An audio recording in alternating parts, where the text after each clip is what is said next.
G'day and welcome to Alicia. I was going to have an open home or a housewarming for my friends that have encouraged and supported me over the last couple of years when I've been putting out blogs on this project. However, with COVID rolling through Australia again and a lot of places in lockdown, I thought, well, I'll do this little video as a walkthrough, and eventually things will settle down back to normal and you'll be able to come up here and sit down on the deck and have a drink and have dinner. But during the meantime, I'm going to do this little walkthrough and make some comments.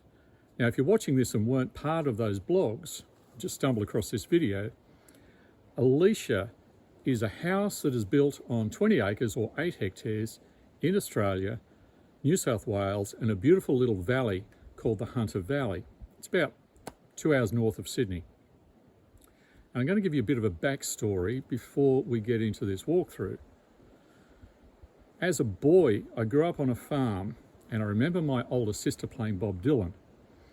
And I was fascinated by this black, round, flat vinyl record thing and how music came out of it. I was about 8 years old.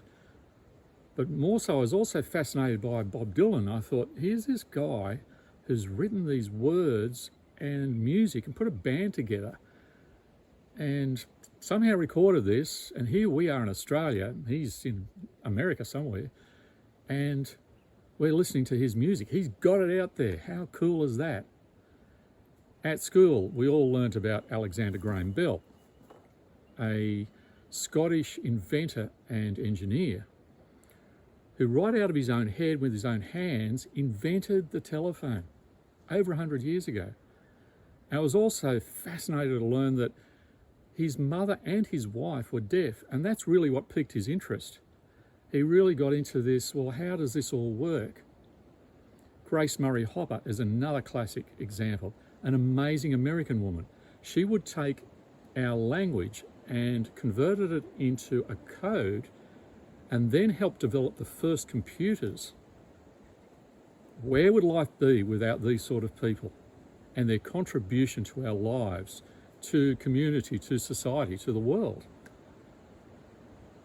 And so as a teenager, I really embraced that idea. And as a teenager, I thought, you know, I want to design my own house and build it with my own hands as much as possible. Like the first settlers came to Australia. And I also embraced that idea of being part of the solution, to contribute to life. And so, without further ado, let's take a walk through, and I'll make some comments along the way, and you may go, oh, that's really cool, I could use that. Oh, I'm renovating the bathroom, I'll remember that idea. That's all part of sharing what we know. So as my best mate would say, walk with me. So this is just a one-shot video, no editing, blips and all. They are the steps where you first walk up, and I put them at an angle for a design reason. It's more greeting and warm rather than cut off straight with the building. And in the background there you can see a septic tank. It's weird to sort of talk about this. This is where the waste is processed. So you may not be aware that your residence, you know, whether in an apartment or a house, you have about 5 services, and one of them is how your waste is taken out away. Now, in towns and cities, we use sewerage, and you don't know where it goes, and you probably don't even think about it. Maybe you should. But here it's processed on site, like most rural places are. So, yeah, you flush the toilet, have a shower, do some washing, it ends up in that tank. But then this processes it, and it pumps it out as irrigation and fertilizer, and it works really well. So that is all managed on site. So back to as we come up these stairs and you're greeted, you walk down and you can see this deck that extends right down along the north side of the building. So that is north. And for those of you that live in the Northern Hemisphere, facing towards the equator is a great thing. So you're facing south, we face north. And the reason for that, not only to pick up maximum for the solar panels if they're on your roof, but it also helps in keeping your house warm during winter and cool during summer. So it's the orientation of your house facing north, and those eaves, you get the angle but also the overhang right, so that the sun will fall into the house as much as possible and warm it up during winter and keep it out during summer. And you can see that the house is sort of corrugated iron and open plan decks. It's industrial, and it's based on a shearing shed where you shear sheep. So we're just going to walk through this as we go. This is the energy room, and there'll be more stuff going in here. But so this is totally off grid, and another service you have is electricity, and the solar comes down, it's controlled, and then it charges these batteries until it's required. And those batteries are nickel iron, and they were invented by Edison over 100 years ago. And the reason I chose those for solar is because they're very robust. Sure, they're big and they're heavy, but you can discharge them or overcharge them. They really don't care, and they're very environmental. The materials that go into making it are easily available, and also the fluid that's used in them. But the other thing is, there are railheads here in Australia and in the States where those nickel iron batteries from Edison are still used for backup supply of electricity 50 to 80 years on. Now, they're not marketed because they're probably the last battery we'll ever buy, but I think they're great for solar. I'm going to double that up, and there's some more things going in there as well. Oh, you can see the inverters over there. So that inverts the 12 volts up to 240 as it feeds into the house. So as you walk along this deck, the brand is Modwood, and it's Australian made. And you can see there are no screws, so the clip system to put it down is really good. But the reason I chose this is because it's maintenance free. And it's also from recycled materials, about 70% timber. But when you put it down, it won't split, rot or crack. And you don't have to keep finishing it. So every couple of years, you don't have to sort of put a coat of sealer or stain on it. Might get a bit of wind noise from the mic. We'll see how we go on this. But that was one of my main things, to make the house as sustainable as possible so that it'll last, and also so it had low maintenance. So corrugated iron, there's no painting to it. You can see the roof, the fire, and there are the solar panels. I'll be doubling up on those. So that was another service, electricity coming in. And you also have your phone and data, and that's through mobile. So looking back, you can see where we walk in. And there are the doors that open up facing north. So your living area is designed to face out and north. Made those barn doors on site. And deliberately in the design got that so it opens up and gives you the view. And you can see these agricultural sort of fittings for the barn door. And even like the light you choose, it doesn't have to be expensive, it has to fit in.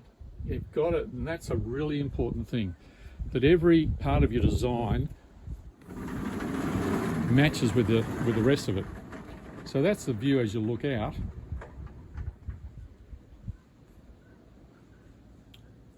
And I've just opened that door, and this is coming into Alicia.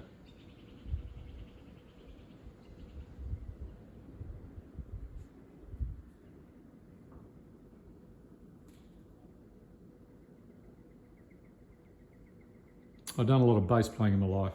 That's that little corner there, a musician. And then as you look up, you can see that industrial vibe, the shearing shed sort of idea. So big heavy trusses, vaulted ceilings or cathedral ceilings. They run right through 2/3 of the house. Now I had to make these trusses one by one. I did 3 at a time, and when they delivered the materials, we hoisted 3 up, and then I started cracking on making the next 3. And there's over $1,000 worth of bolts, 14 bits of timber, all stained up and all put together.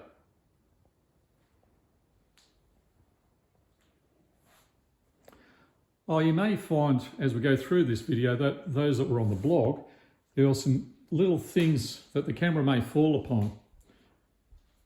And you might go, hey, I remember that. I gave Dave that.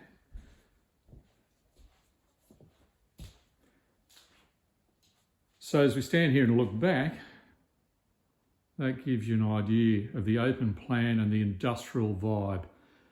Like, you know, the big fan, industrial sort of fan. We're just coming into spring, and with that door open, I haven't put the gauze on. I only just moved in here in the last week or two. There will be gauze going on the doors. Hunter Valley can get quite cool or cold actually, during winter below zero. So I got the biggest fire that I possibly could, and that flue extends right up, so it extracts most of the heat before it leaves the building. That fire is made in Brisbane, and you can just put a little bit in there just to tick it over, or you can really heat it up, and that'll easily heat the entire house right through. I deliberately tried to buy Australian as much as possible. And so this house is over 80% Australian made or produced, whether that be from the corrugated iron right through to the timber that was grown.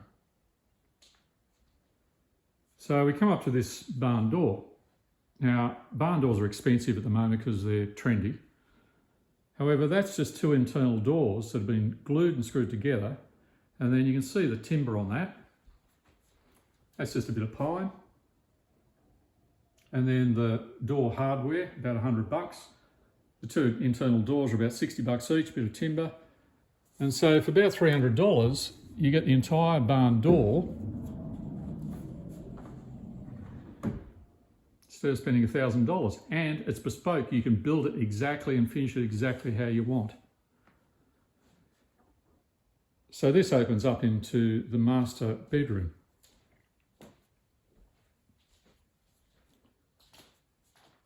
And it has built-ins. Over the years, I've got friends or clients that were doing projects for, and they say, oh no, you can take that and use it. And I said, oh, I was going up to the farm. I said, oh, that'd be cool. Even things like that. The doors that I was given weren't quite wide enough. I'd already made this cabinet.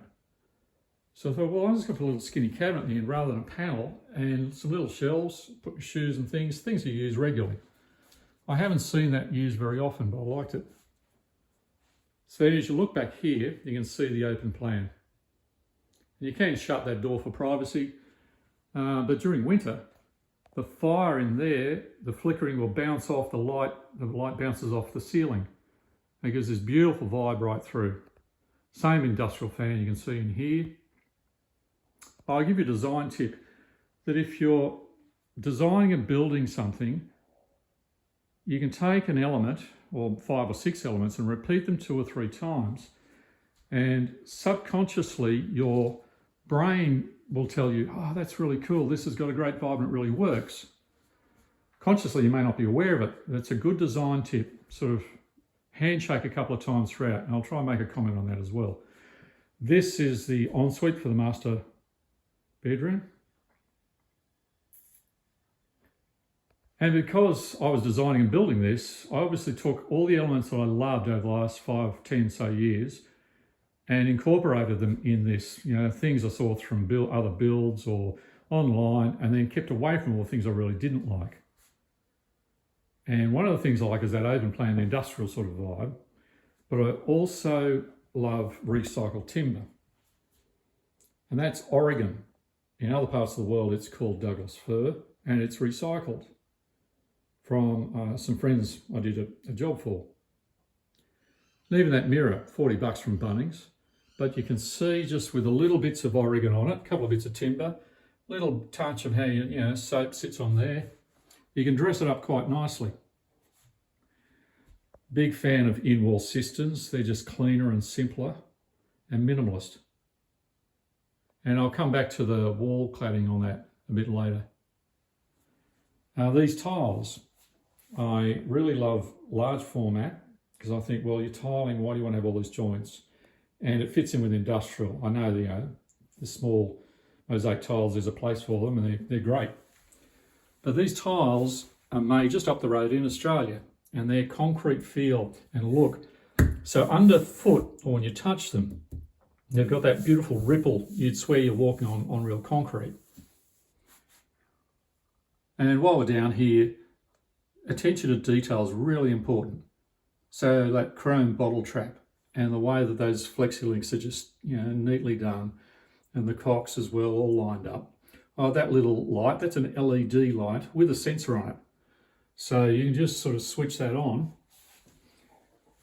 And if you walk in here during the night, it'll just light up at your feet. Little design aspects that I liked. As you come through to the shower, well, here's something else. That shower grate, you can see it punches through on the other side of the glass. Now that meets building code. But if that didn't do that, I'd have to put a floor waste out here or somewhere. And I had that convergence of tiles and grout and that sort of thing. Little things. Big fan of Grower. They're a German company that make plumbing fittings. So that's the mixer. Also the shower head. I did this for a few clients. I thought, man, these are really good. And they're not that expensive either. Germans know their engineering. Another little design thing I was thinking of, well, I'm out rural. I'm going to put a door in the shower. And so because there are no neighbours, you can open that up, and in summer you can have a shower. You feel like you're showering outside. It's also practical. You can leave that door open, and that will help the room dry a lot quicker. I mean, if you're an exhibitionist, you might want to do that, and your neighbours are right there. It's up to you.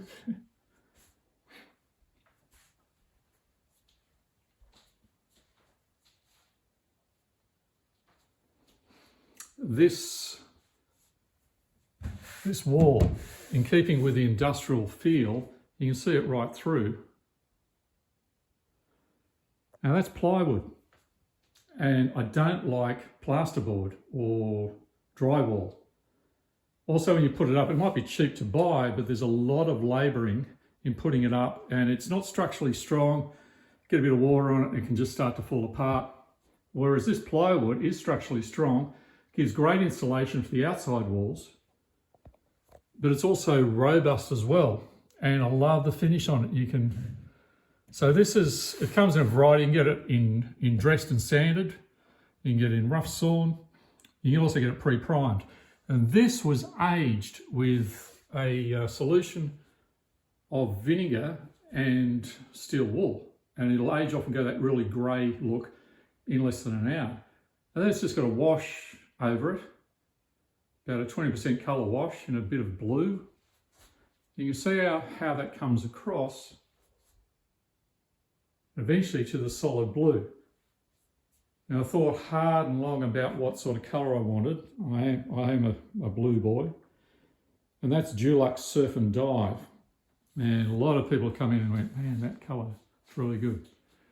There aren't many windows in this house. So as you can see, sitting on the bed here, they're timber doors with glass panels in them. So they're practical, and they'll serve two purposes. Eventually I'll put gauzes, as I said, in there, but they face north, so they'll get the sun or the view as well. And that's the thing, the whole building, I want to encapsulate that view as much as possible.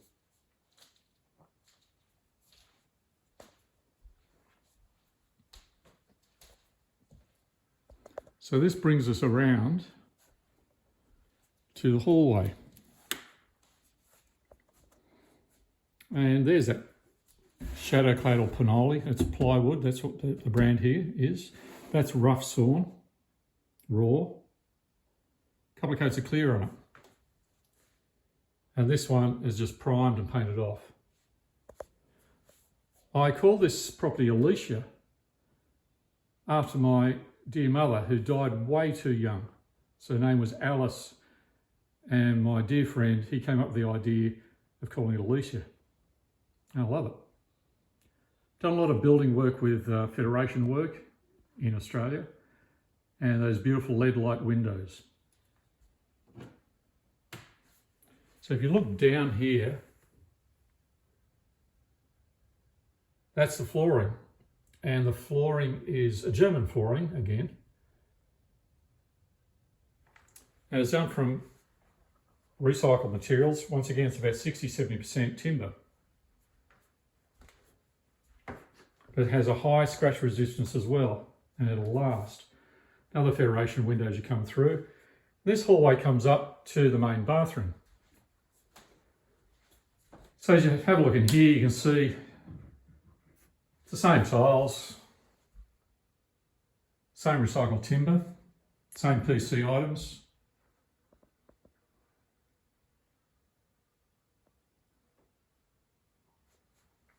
I rendered off these walls something a bit different, but it's still industrial. Now, as you look up at the ceiling, I'm a fan of Japanese architecture and that minimalist, simple, beautiful, streamlined design. And you see a lot of timber ceilings in their places. And that is just cypress pine flooring used in a different application. And because this room is in the middle of the house, it's got a skylight, allows natural light in. So that's with the lights turned off above the shower. Also, everything in this house is one level and fairly wide for access. So I intend to live here for a long time. For the rest of my life, that's the plan. So you've got to think that through in your design. That window allows light in, also for ventilation. While both bathrooms have underfloor heating as well. And this comes through into the guest bedroom. And this is more of your typical farmhouse room. Timber ceilings. The whole room's painted off in just that one colour. Same floor throughout. And built-ins. And another thing I really love is those beautiful Federation timber doors. And also the Federation locks. That's what I said just a while ago. If you take a couple of elements like the locks, the doors, the tiles, a few other little things, and drop them in 2 or 3 times around in the project or in the design, subconsciously your mind goes, this place all fits together, it all really works.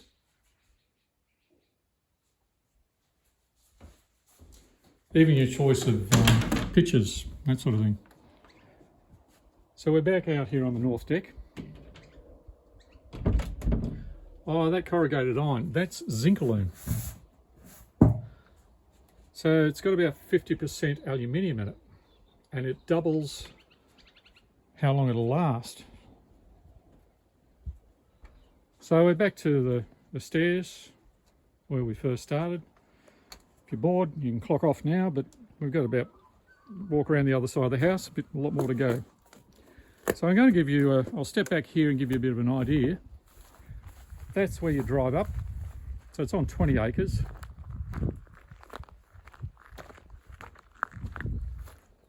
I started with the shed, and because there was no water on site. And once I got that shed up with a bit of cover and a roof, I could put a tank out the back and start collecting some rainwater. So that's another service that's totally sustainable and it's on site, no water plugged in. And then you can see Alicia on the east end. You can see the louvers, that industrial vibe. Little touches like the A, and finishing off the corrie where it goes from the barge down to the walls with that waste through there. And eventually I might hang a pergola off that. As I said, just moving in, so this hasn't been landscaped at all. So eventually I'm going to plant that off with some natives. I'll gravel this off, bit of a pergola where you come in, I think it'll be nice. And then a chook bin over there, also greenhouse, a couple of other things. So as you come back, that's that same plywood, that shadow clad, that's external, obviously.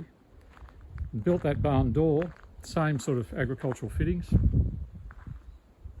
So you drive in through here and you park in here in the garage. Now, all my friends know that she's Flo. And if you're watching this outside Australia, that is a Holden, or General Motors Holden, or GMH if you're in the States. And that car is 67 years old nearly.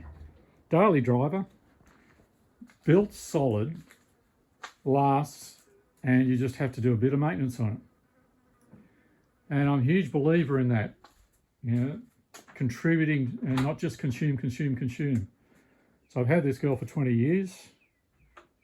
She's been very solid and faithful. Anyway, I digress. This is obviously the garage, and most garages have exposed beams.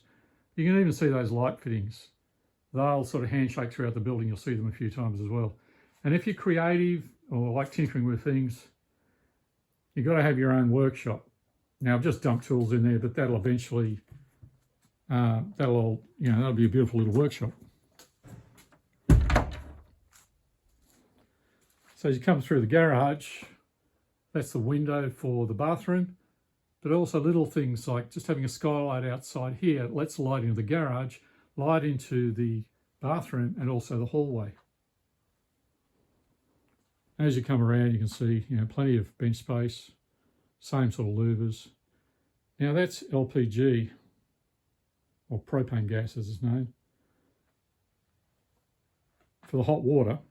But eventually I'm going to be using that tank and retrofitting it for solar, and also I'll talk once we get inside. Now, I made a comment that I intend to live here for a long time. As I say to my friends, I'm going to die here, but hopefully not soon. So that can be converted to a ramp if you need. Everything's on one level. And that door is wide enough to put a wheelchair through if you need for access. But because that door was quite big, I built this door out of plywood. It's just 2 sheets of ply, glued and screwed, structural. And then finished it off with the same sort of fittings. I mean, you didn't even have to put those bolts in, but just that distress paint. Once again, a couple $100 and you have a really cool door exactly how you want it. I pinched this idea of places I saw in the Midwest in the United States, and that's a mud room. So they use that to sit down there, take their muddy boots off of their wet weather gear. Here in Australia, we use a laundry, but I thought, well, we've got the space, let's do that. And you can see also, where you hang your gear up. Because it's industrial, you've got to keep that attention to detail right through. You can imagine if that was just a buy off the shelf sort of hooks that just would not fit. And you can see those lights coming through here, same shades. Oh, you saw that cypress pine. There it is again. And it was in the bathroom on the ceiling. And there it is again. So that design element sort of touching every now and again throughout the house. Now, if you live in rural Australia, every place should have an outside dunny or a toilet. So as we open this up, there it is, complete with the old concrete cistern and also the old Edison filament. And so you can see the studs exposed and the corrie on the inside. Don't know how this is going to work because the sun is starting to set in the west. Oh, that's not too bad. And that, my friends, is a loo with a view.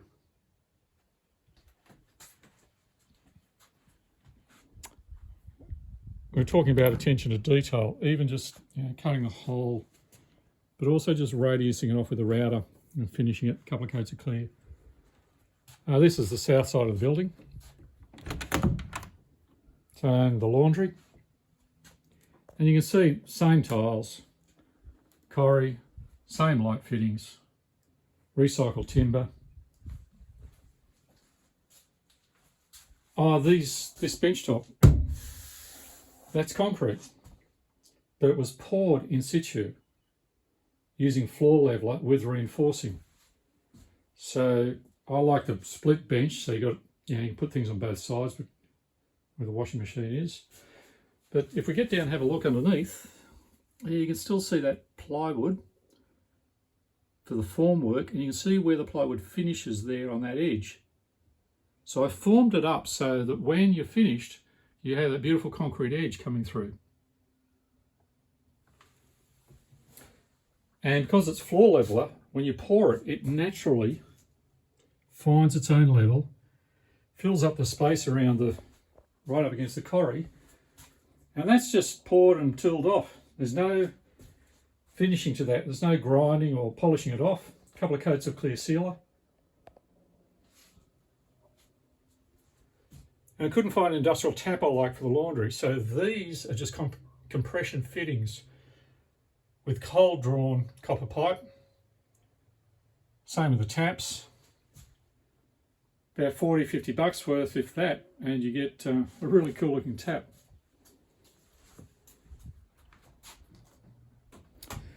Another one of the main services you have coming in is water. So on site there'll be over 50,000 litres of water. So it's 15,000 there. There'll be another one going there, and there are two up at the shed as well. Or there's one at the moment, the shed. But other little tips, they're called DWVs. Now they're a PVC plastic pipe, and as I drive down the road I quite often look at a beautiful house and then you'll see these white pipes and they just look ugly. Now these, I've had certifiers come out and go, mate, good to see you using the old gal pipes. And then they get up closer and they go, hang on a minute, that's just a normal plastic pipe fitting and it's painted. So I just sprayed this with Hammertone, which is a paint. You even see where it matches up with the real galvanised gutter. It matches in beautifully. Oh, these gutters, they're half rounds. I really like that industrial feel to it rather than the normal gutter.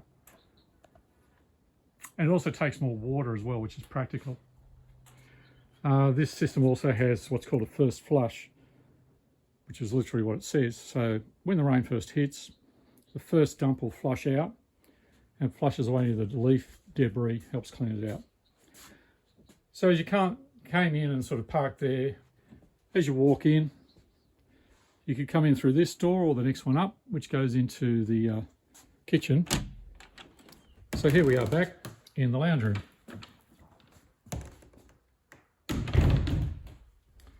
And there's more of that rock wall there. It's another little thing, one of my dear friends.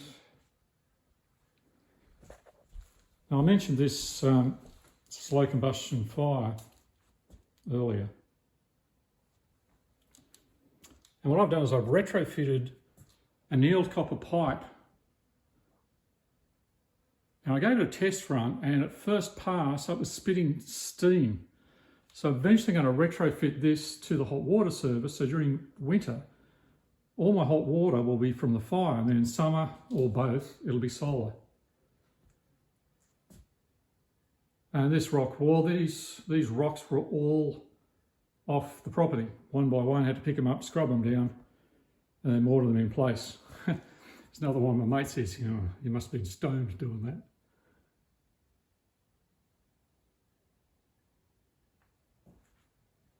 Big fan of the analogue music and the beautiful old speakers.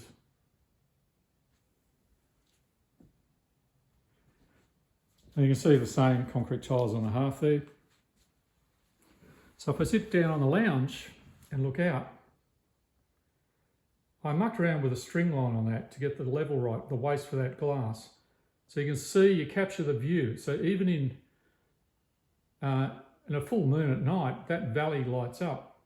And you want to take in as much of that view as you possibly can, hence the big barn doors.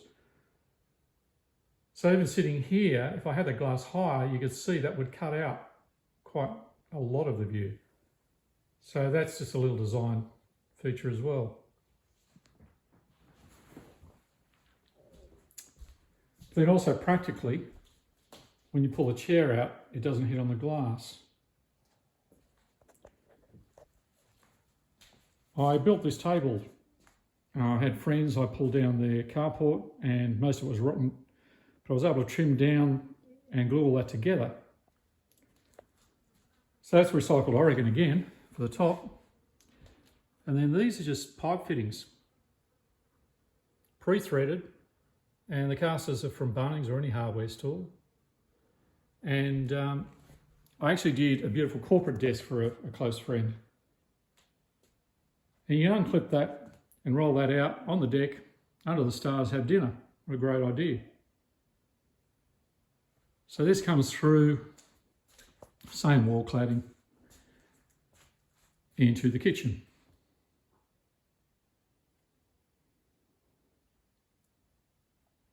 Same blue. And you can also see the kickboards and the dishwasher are done in that gunmetal. So it's not hard just to make it all come together. You just got to think about it a little. I mean, imagine that with a stainless steel. Yeah, it'll look all right. Probably match in with that as well. Same bench tops. So these were poured in situ. About $300 worth of materials.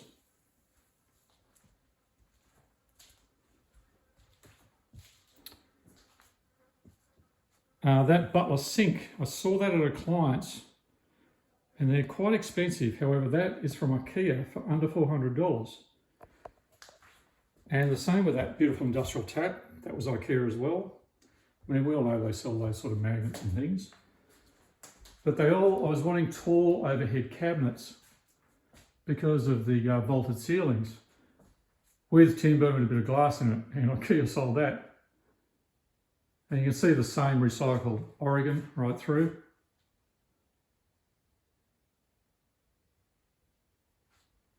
Same panelling behind.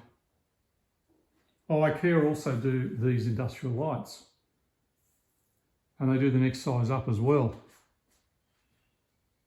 Not sponsored by IKEA, but I just thought, you know, it's pretty handy to name. Like, oh, I never knew they did that stuff. That's a 900 watt cooker, gas cooktop and gas oven. And I don't know if you're aware, but nearly every dairy farm in Australia, and I'd imagine other places as well, they use the effluent from the cows to manufacture their own methane gas, and they use it pretty much to run their entire farm. Got plans for that later on.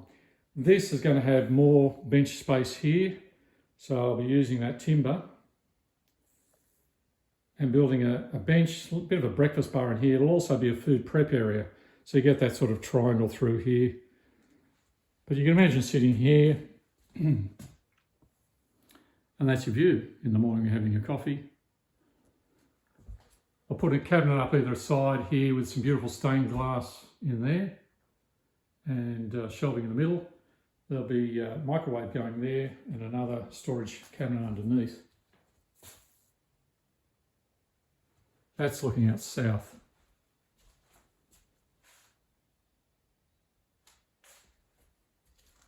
Same door, same fittings. And this is the walk-in pantry or storeroom. And as I said, I'm just sort of dumping stuff in here at the moment. That, you can put a ladder up there and that actually goes up to an attic. It's all sheeted off with a PowerPoint and lights. You'd even put a little window facing west for a kids' retreat. I'm also a fan of random. People think I'm very organised and, you know, rigid, but I'm not in a lot of other ways. Like that had to be replaced, a bit of glass, but I was going to put a bit of colour in there. And that's part of the industrial process as well. You know, it doesn't have to be perfect. It's just got that sort of, you know, sort of uniqueness about it. You know, sometimes it's not quite 100% perfect. I actually like that sort of look. It's a bit like us, you know, we have bumps and bruises. That's part of life. Like even that, like that's the LVL supporting the door. I thought, well, I'm not going to cover that up. And I'll get the printing up the right way. Oh, that's the other thing. I've had friends occasionally call in. Two in particular have been really good. They just call in and help, give me a bit of a boost along, encourage me. I painted that off. Same door. And this brings us into bedroom 3 or the study. And you see that study vibe, same flooring right throughout, but the waste and the darker paint, that's that same sheeting. And that's just aged and then just painted off with clear. You can see the same with the light fittings in here.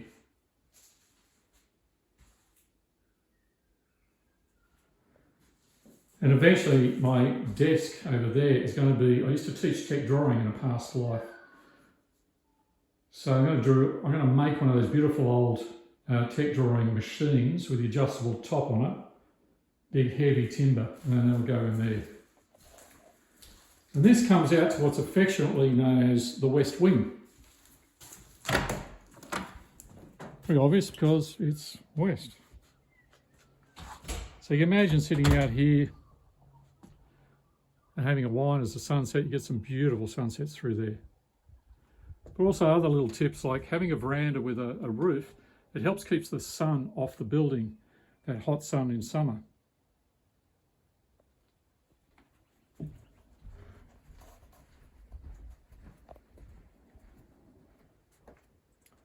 So that's back looking down the south again. Other little things like I made that little outdoor shower. Just out of some plumbing fittings, the same sort of thing. I thought, well, I got the space there, you know, you can have a shower and wash off the dust. You can see the same with that vent, that's sprayed off with that gunmetal. So instead of standing out, it's just painted off, blends in.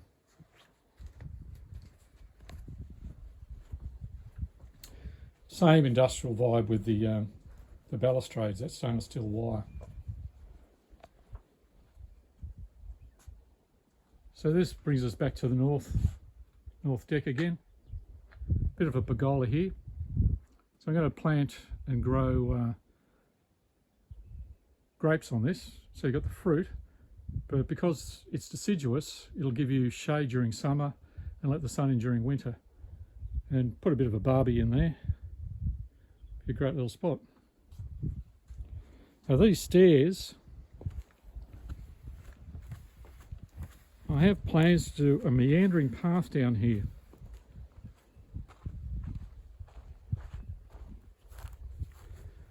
And as you can see, there's it's just been starting to push up a bit of a dam down there.